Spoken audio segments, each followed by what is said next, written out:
પાટણના DDO DM સોલંકીની regional commissioner of municipality Bhavnagar ખાતે બદલી થતાં સમગ્ર પાટણ જિલ્લા પંચાયત પરિવાર દ્વારા તેમનો વિદાય શુભેચ્છા સમારંભ જિલ્લા પંચાયત પ્રમુખ અને અધિક નિવાસી કલેક્ટરની ઉપસ્થિતિમાં શનિવારે સાંજે જિલ્લા પંચાયતના સ્વર્ણિમ હોલમાં યોજવામાં આવ્યો હતો।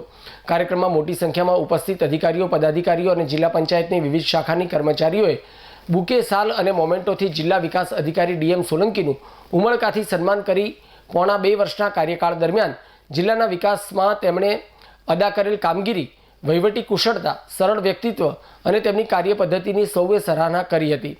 તેમણે કહ્યું કે સામાન્ય પ્રજાની અધિકારીઓ પાસે ઘણી અપેક્ષાઓ હોય છે, ત્યારે લોકો સાથે તાદામ્ય કેળવીને તેમના પ્રશ્નોનું નિરાકરણ લાવવાની ભાવના હોય તો ઘણી સમસ્યાઓ હળવી બની શકતી હોય છે। તેમણે નાના નાના પ્રશ્નોને પણ ગંભીરતાથી લઈને લોકોને મદદરૂપ બનવાની ભાવના સાથે કામ કર્યું હોવાનો સંતોષ વ્યક્ત કર્યો હતો। બાંધકામ વિભાગના કાર્યપાલ ઇજનેર H.J.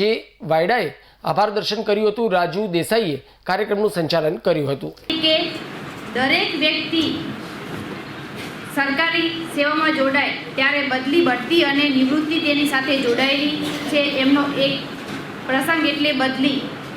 આપણી વચ્ચેથી શ્રી સોલંકી સાહેબ બદલી પામી ભાવનગર જિલ્લામાં જઈ રહ્યા છે। વિદાય એક એવો પ્રસંગ છે કે જે કઠણ હૃદયના માનવીને પણ એક વખત આંખમાંથી આંસુ લાવી દે છે।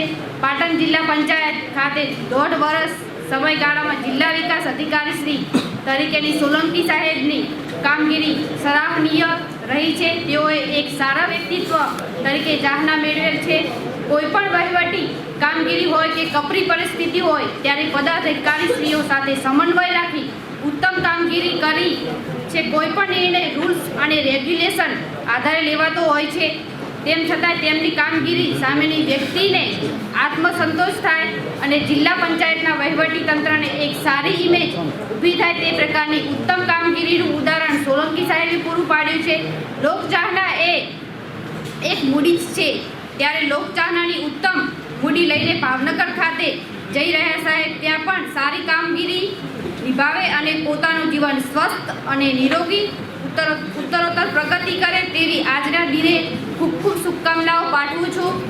સોલંકી સાહેબ એક અધિકારી તરીકે નહીં પણ વ્યક્તિત્વ બનીને રહ્યા છે, કેમ કે અધિકારી એક દિવસ વિદાય લે છે પરંતુ વ્યક્તિત્વ હંમેશા જીવંત રહે છે। આપ જિલ્લા પંચાયત પાટણમાંથી વિદાય લઈ રહ્યા છો, પણ અમારા સૌના હૃદયમાં જે સ્થાન મળ્યું છે એ લાગણીના સંબંધો બન્યા છે તે કાયમ રહેશે। ઉચ્ચ હોદ્દા ઉપર રહીને પણ આપને મિલનસાર અને હસમુખો સ્વભાવ અમને કાયમ યાદ રહેશે। આમ તો મારી ઈચ્છા અમારા પાતીગઢ ગામમાં સારી મહેમાનગતિ કરવાની હતી, પણ ટૂંક ગાળામાં એ શક્ય બન્યું નથી। ફરીવાર આપ આ જિલ્લામાં મહેમાન બનો તેવી અમારી અંતર ઈચ્છા છે। આપ સતત પ્રગતિ કરો અને આ જિલ્લાને જેવી સારી સેવાઓ આપી છે તેનાથી પણ ઉત્તમ સેવાની ઉજાસ નવી જગ્યાએ પણ પથરાશે તેવી અભ્યર્થના સાથે ખૂબ ખૂબ શુભકામનાઓ। અસ્તુ। ભારત માતા કી। મારી બદલી થવાના કારણે વિધિસર ચાર્જ છોડી અને ભાવનગર ખાતે જવા માટેનો આમ તો એક નોર્મલ પ્રકારના વહીવટની અંદર આ એક સરળ રૂપે અને સામાન્ય રૂપે બનતી ઘટના કહેવાય। તેમ છતાં પણ આપણા સૌ પદાધિકારીઓ, આપ સૌ અધિકારી, કર્મચારીગણ, આપ સૌ ઉત્સાહપૂર્વક મને વિદાય માટેનો આ કાર્યક્રમ કર્યો એના માટે સૌનો આભાર માનું છું। આપ સૌનો ઉત્સાહ જોઈ અને ખરેખર આનંદ થાય છે।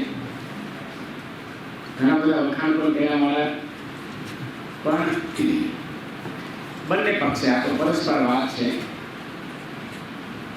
શરૂઆતમાં હું જ્યારે આવ્યો, મને પોણા 2 વર્ષનો જે સમયગાળો થયો, એપ્રિલ મહિનામાં આવ્યો અને 1 મેનો રાજ્ય કક્ષાનો કાર્યક્રમ પાટણ જિલ્લામાં હતો, એટલે મને પણ શરૂઆતમાં ચિંતા હતી। મારા માટે જિલ્લો નવો હતો અને પાટણને તો હું નાનો જિલ્લો સમજતો હતો, પણ અહીંયા આવ્યા પછી ખબર પડી કે આ ઘણો મોટો જિલ્લો છે। 9 તાલુકા, 486 જેટલી ગ્રામ પંચાયતો।